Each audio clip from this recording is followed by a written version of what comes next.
Mourners left flowers outside the Carter Center in Atlanta tonight following the death of former President Jimmy Carter.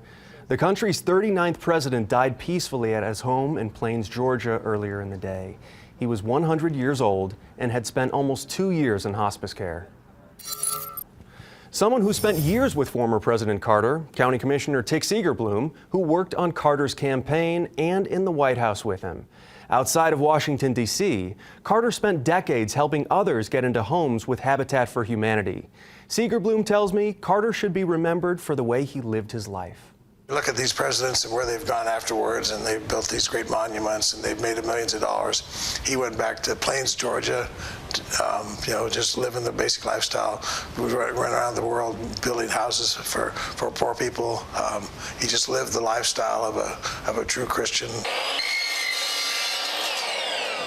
Segerblom says he was drawn to join Carter's campaign after noticing Carter's tenacity, drive, and ability to win over Americans, in spite of never hearing of him.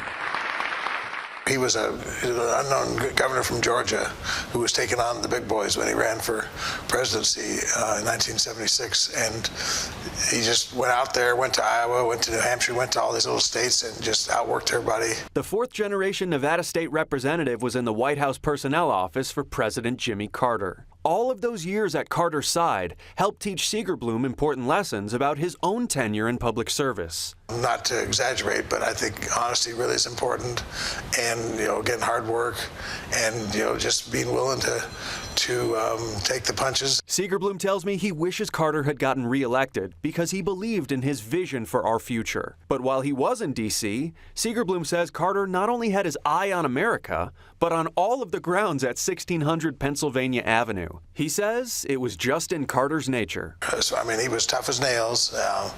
He drove a hard bargain, and he was also a micromanager. He controlled who played tennis on the White House tennis court.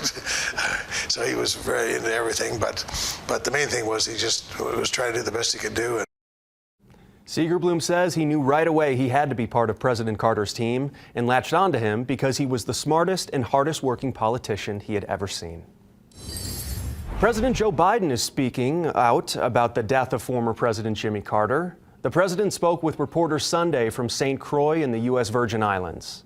There are millions of people all around the world, all over the world, feel they lost a friend as well, even though they never met him.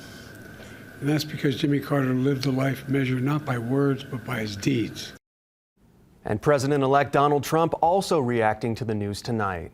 Carter and his wife, Rosalind, attended Trump's first inauguration back in 2017. Trump shared in a post on Truth Social today, saying in part, "The challenges Jimmy faced as president came at a pivotal time for our country, and he did everything in his power to improve the lives of Americans. For that, we all owe him a debt of gratitude." Tonight, the White House is announcing January 9th as a national day of mourning in light of Carter's passing.